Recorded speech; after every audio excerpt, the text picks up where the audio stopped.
You are watching surveillance tape of a sting operation in process at a postal yard in White Plains, New York. The camera is following a white truck being driven by an accomplice in the theft and sale of what the Postal Service calls pallets, huge containers that transport mail from one postal facility to another. We were able to set up a buy in which we provided Mr. Iannacone with investigative funds, that is money to purchase that, and we even rented a Ryder truck for him.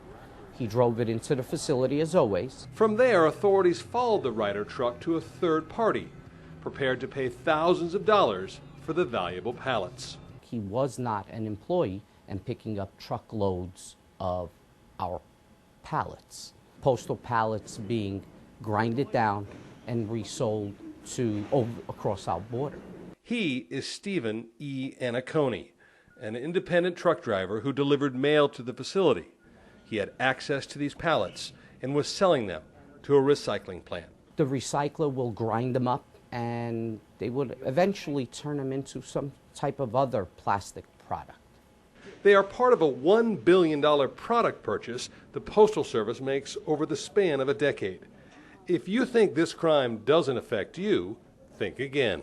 What you're doing when you steal that equipment or sell it at your own profit, you're essentially cheating the American public because, again, the Postal Service is an independent agency, totally self-funding. We don't get taxes to fund operations, so we do have to pass the cost of running this nation's mail system onto the consumer.